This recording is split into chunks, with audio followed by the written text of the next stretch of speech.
তৎপর প্রশাসন। মুখ্যমন্ত্রী নির্দেশে পড়ে বাজারগুলিতে হানা। কলকাতা থেকে জেলায় জেলায় বাজারে এখন ইবির কর্তারা পৌঁছে যাচ্ছেন। চিনি থেকে পেঁয়াজের দাম বৃদ্ধিতে কড়া নজরদারি। গতকালের পর আজও বিভিন্ন জায়গায় অভিযান চলছে, সেখানকার ছবিগুলো দেখাবো একে একে। প্রত্যেক জায়গায় গতকাল আলিপুরদুয়ার থেকে শুরু করে বাঁকুড়ার বিভিন্ন বাজার, চক বাজার, বিষ্ণুপুর মার্কেট, মুর্শিদাবাদের একের পর এক বাজার, কাশিম বাজার থেকে রঘুনাথগঞ্জ, সঙ্গে শহর কলকাতায় গড়িয়াহাট মার্কেট, যদুবাবুর বাজার, কোলে মার্কেট সব থেকে গুরুত্বপূর্ণ এবং ব্যস্ততম মার্কেট। কোলে মার্কেটে প্রত্যেক জায়গায় ছবি দেখিয়েছি। একের পর এক চিনির দাম যেভাবে বাড়ছে, চায় মিষ্টি কমছে তো পেঁয়াজের ঝাঁজ চোখে জল বের করছে। অর্থাৎ এইরকম একটা ছবি যখন দেখা যাচ্ছে এবং দুর্গাপুজোর আগে ইবি কর্তারা তারা তড়িঘড়ি ময়দানে নেমে পড়ছেন। আমি সরাসরি আজকে অভিযানের ছবিটা জানবো। অভিরূপা সাহা রয়েছেন আমাদের সঙ্গে। এরকম একটি যে মার্কেট এবং যে ইবির কর্তারা বা নতুন করে অভিযান আজকেও শুরু করেছেন।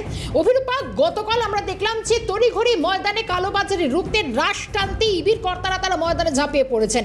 একাধিক বিষয়গুলো উঠে এসছে, কিন্তু গতকালের পর আজও নজরদারি চলছে বিভিন্ন বাজারগুলিতে। গতকালের পর আজ কি ছবিটা কিছুটা বদলালো? কি কি খতিয়ে দেখছেন তারা?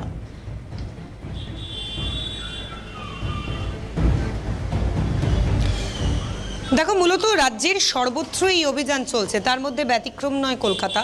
কলকাতার উত্তর, মধ্য, দক্ষিণ এবং রাজ্যের সর্বত্র এই অভিযান চালাচ্ছেন এনফোর্সমেন্ট ব্রাঞ্চের আধিকারিকেরা। মূলত যে বিষয়গুলি বাজারগুলিতে গিয়ে দেখতে চাওয়া হচ্ছে তা হলো কালোবাজারি চলছে কিনা, সেটা খুচরো হোক বা পাইকারি, সমস্ত জায়গাতেই মূলত যে বিষয়গুলোর দিকে ফোকাস করছেন ইবি আধিকারিকরা তা হলো পেঁয়াজ, অন্যদিকে চিনি, চাল, ডাল, ডিম। যে ডিম, যে চাল, যে এই পেঁয়াজ, এগুলো নিয়ে অহরহ কালোবাজারির অভিযোগ ওঠে। বিভিন্ন বাজারগুলিতে পেঁয়াজের দামের হেরফের রয়েছে। চিনির দাম এক এক রকম বাজারে এক এক রকমভাবে বিক্রি হচ্ছে। গতকালকে আমরা দেখেছি গড়িয়াহাট বাজারে চিনির বিক্রি হচ্ছে প্রায় 80 টাকা কিলো দরে, কোথাও আবার চিনি বিক্রি হচ্ছে 70 থেকে 75 টাকা কিলো দরে। ফলে এই দামের হেরফের কেন? গুণগত মানেও কিন্তু সেই অর্থে পার্থক্য বা তফাৎ নেই। তারপরেও এক অংশের বেআইনিভাবে, এই এক অংশের অসাধু ব্যবসায়ী বেআইনিভাবে এই কার্যক্রম চালিয়ে যাচ্ছে। ফলে গতকালকে যে ছবি ধরা পড়েছিল শহরের সর্বত্র, ঠিক একই রকমভাবে আজকেও রাজ্যের বিভিন্ন জায়গায়, বিভিন্ন জেলায় এই অভিযান চলছে।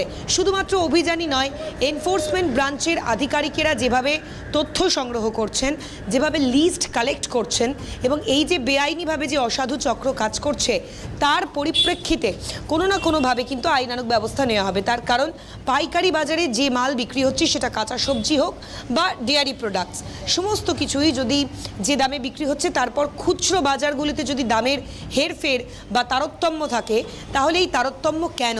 এবং যেখানে যেখানে গলদ ধরা পড়ছে, এনফোর্সমেন্ট ব্রাঞ্চের তরফ থেকে তার একটা লিস্ট বানানো হচ্ছে, ব্যবসায়ীদের ডিটেলস নেওয়া হচ্ছে এবং তার পরবর্তীকালে যে নির্ধারিত যে দাম রয়েছে, সেই দামের পরিপ্রেক্ষিতে যদি 19-20 থাকে গোটা বিষয়, তাহলে কিন্তু সেই মর্মেই ব্যবস্থা বা আইনানুগ ব্যবস্থা গ্রহণ করা হবে। আমরা দেখেছি মুখ্যমন্ত্রীর হুঁশিয়ারির পরেই রাজ্যের তরফ থেকে, এনফোর্সমেন্ট ব্রাঞ্চের তরফ থেকে রাজ্য সহ শহর, মুখ্যমন্ত্রীর হুঁশিয়ারির পরই তড়িঘড়ি তৎপর প্রশাসন হয়েছে, সঙ্গে থাকো। এবং মুখ্যমন্ত্রী শুভেন্দু অধিকারী গতকালের একটি বক্তব্য রয়েছে, একবার শোনাবো।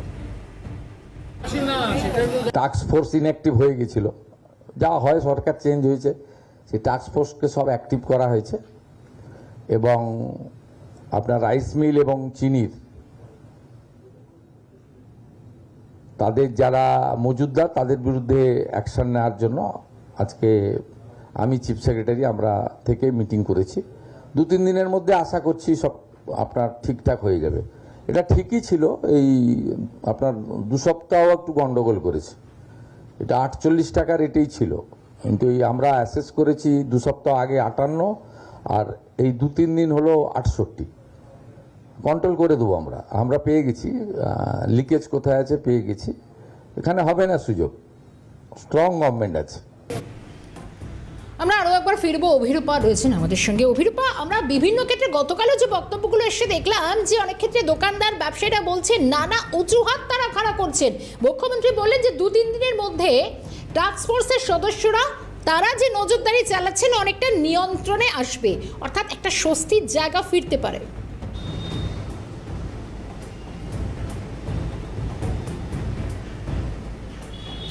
দেখো, গত পরশু থেকেই নজরদারি শুরু হয়েছে। পোস্তা, শিয়ালদা, কোলে মার্কেটের মতো বড় যে বাজারগুলো রয়েছে সেই বাজারগুলিতেই নজরদারি চলছে। এবার মুখ্যমন্ত্রীর নির্দেশের পর যদি তড়িঘড়ি ব্যবস্থা গ্রহণ করা হয়, অর্থাৎ এই একাংশের কালোবাজারি এবং বেআইনিভাবে যে কাজ চলছে সেই সমস্ত অসাধু ব্যবসায়ীদের ধরতে যদি সক্ষম হন যারা অফিসারেরা রয়েছেন বা আধিকারিকেরা, তাহলে অনেকাংশে সাধারণ মানুষের সুবিধে হবে এবং এই দাম নিয়ন্ত্রণে একটা গুরুত্বপূর্ণ ভূমিকা পালন হবে। ফলে এই অভিযান চলছে।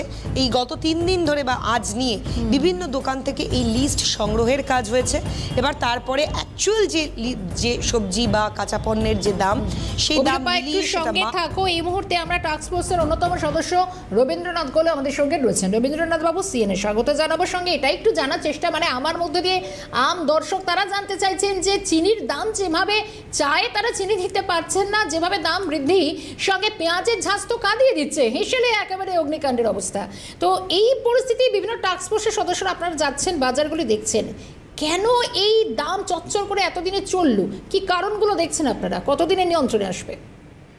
ব্যাপারটা হচ্ছে যে আমরা যেটা বলতে চাইছি সেটা হচ্ছে যেভাবে কালকে রেড হয়েছে এনফোর্সমেন্টের ডিপার্টমেন্ট এবং লোকাল প্রশাসন থেকে, এটা খুবই ভালো পদক্ষেপ রাজ্য সরকার করেছে। এতে নিশ্চয়ই তার এফেক্ট হবে, তবে এটা একদিন করলে হবে না, এটা লাগাতার, এটা একটা কন্টিনিউয়াস প্রসেস। এই হোলসেলে দাম বেশি, হোলসেলাররা বলছে আমরা দাম ঠিক রেখেছি, রিটেলাররা নিচ্ছে, রিটেলাররা গেলে বলছে আমরা হোলসেল থেকে বেশি দামে কিনছি। এই মার্কেটটা ফ্লাকচুয়েট করছে। এর আর একটা কারণ হচ্ছে যে হোলসেল মার্কেটে যখন কোনো মাল কম আসে তার দাম বেড়ে যায়। হঠাৎ যদি ধরুন একই মাল বেগুন 4-5 গাড়ি ঢুকলো, তখন যে জিনিসটা বিক্রি হচ্ছিল হোলসেল মার্কেটে 30 টাকা, সেটা নেমে আসবে 20 টাকা। এরকম পরিস্থিতিতে যে বেশি দামে কিনেছে সে বেশি বেচছে, আর যে পরে গেছে গিয়ে বেশি দামে কম দামে কিনছে সে ওইভাবেই করছে। এইটাকে কন্ট্রোল কি করে করা যাবে, এটা একটা সেই কুকুরের ল্যাপসিদে করার মতো। এটা সাপ্লাইয়ের ওপর নির্ভর করে পুরোটাই। যদি বাজারে সাপ্লাই বেশি থাকে বা ঠিকঠাক থাকে তাহলে দাম স্টেডি থাকে, আর সাপ্লাই যদি ইরেগুলার হয় তখন এই সবগুলো হয়।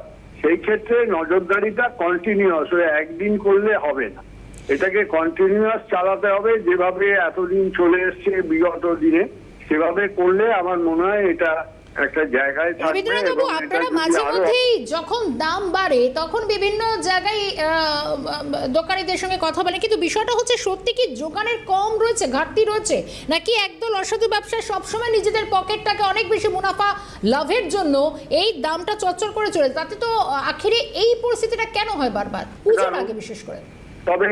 তবে পেঁয়াজটা এবারে শুনছি নাসিকে প্রচুর বর্ষার জন্য অনেক নষ্ট হয়েছে, এবং সাউথের পেঁয়াজটা এখন ঢুকছে, আমার মনে হয় কিছুটা রিলিফ হবে।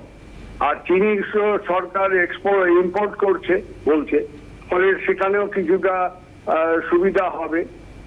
নানা কারণে নানা বিষয়ে এগুলো হয়, মার্কেটে ফ্ল্যাকচুয়েট করে। তবে নজরদারিটা খুব সব সময় 24 ঘন্টার জন্য এটা দরকার, রাউন্ড দি ইয়ার দরকার। ঠিক আছে, বেশ।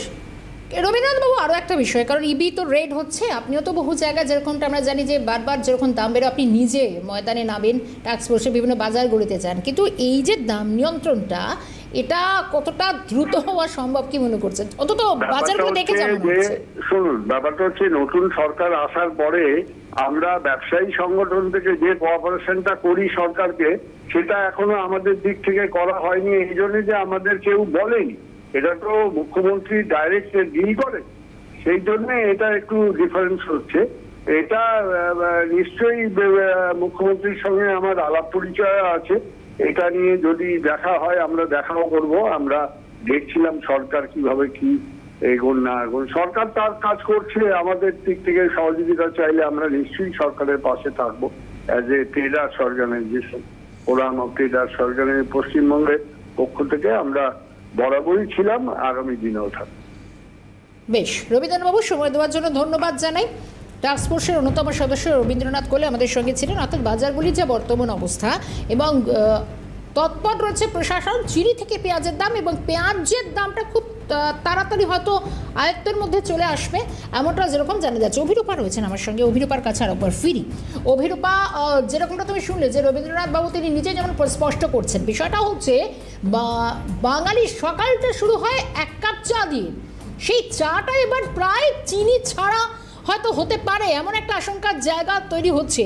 কিন্তু পেঁয়াজের দামটা খুব শীঘ্রই নিয়ন্ত্রণে আসবে, কিন্তু বাজারগুলি যা ছবি, আজও 3 নম্বর দিন, তৃতীয় দিন অভিযান চলছে, বিভিন্ন মার্কেটগুলোর কি অবস্থা?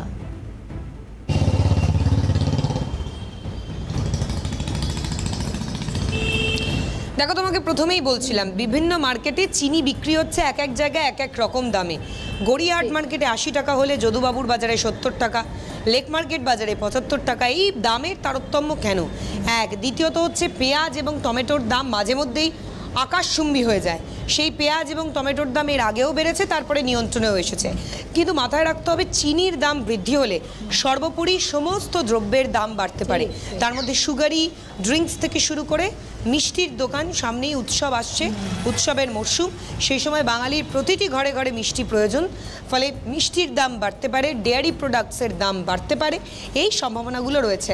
ফলে চিনির দাম নিয়ন্ত্রণে আনা এটাই এখন সবথেকে বড় চ্যালেঞ্জ, এবং সেই মর্মে লাগাতার 3 থেকে 4 দিন এই অভিযান চলছে। সেটা শহর কলকাতার বড় যে পাইকারি বাজার, তার সঙ্গে সঙ্গে খুচরো বাজারগুলিতে তো রয়েছে, রাজ্যের বিভিন্ন যে জেলাগুলো রয়েছে সেখানেও একই রকমভাবে এই অভিযান চলছে। ফলে কালোবাজারি রুখতে এবং পেট্রোলে ইথানল মেশানোর যে বিষয়টা সামনে এসেছিল, তারপরে আদতে সেটা কতটা গ্রাহ্য, মানে তার জন্য চিনির দামে কতটা হেরফের হতে পারে, সেটাও এই মুহূর্তে কেন্দ্রের তরফ থেকে দেখা হচ্ছে। ফলে সব মিলিয়ে আপাততভাবে চিনির দামের তারতম্য বজায় রাখতে, তারতম্য ঘোচাতে এই অভিযান চলছে, এবং এনফোর্সমেন্ট ব্রাঞ্চের আধিকারিকেরা প্রত্যেক দিনই প্রায় শহর কলকাতার একাধিক গুরুত্বপূর্ণ বাজার, সেই বাজারগুলিতে ঘুরে এই বেআইনি যে অসাধু কালো চক্র কাজ করছে এর পেছনে সেই জাল কতদূর বিস্তৃত তা জানার চেষ্টা করছেন। একদমই তাই, বিভিন্ন জায়গায় যাচ্ছে টাস্কফোর্সের সদস্যরা। কেন বাড়ছে চিনি থেকে পেঁয়াজ, নুন, তেল, এত ভোজ্য পণ্যের দাম, এটাই কিন্তু এখন নিয়ন্ত্রণে আনার মরিয়ার চেষ্টা। অভিরূপাকে আমি ধন্যবাদ জানাবো, কারণ একের পর এক আমরা দেখলাম কেন্দ্রের তরফ থেকেও পদক্ষেপ নেওয়া হচ্ছে চিনির দাম নিয়ন্ত্রণে। আপনাদের বিভিন্ন বাজারগুলোর ছবি দেখাচ্ছি, কারণ কিছুক্ষণ আগেও আমরা টাস্কফোর্সের অন্যতম সদস্য রবীন্দ্রনাথ কোলের সঙ্গে কথা বললাম। তিনি বলছেন যে, এবং বিশেষ করে এই সময়টা পুজোর আগে, এবং চিনির দাম যে হারে লাফিয়ে লাফিয়ে বাড়ছে, এবং এক এক জায়গায় এক এক রকম দামের তারতম্য, এটাকে নিয়ন্ত্রণ করাটা এখন খুব গুরুত্বপূর্ণ। অভিযান চলছে, আজও দিনভর বিভিন্ন অভিযানে রয়েছেন ইবির কর্তারা।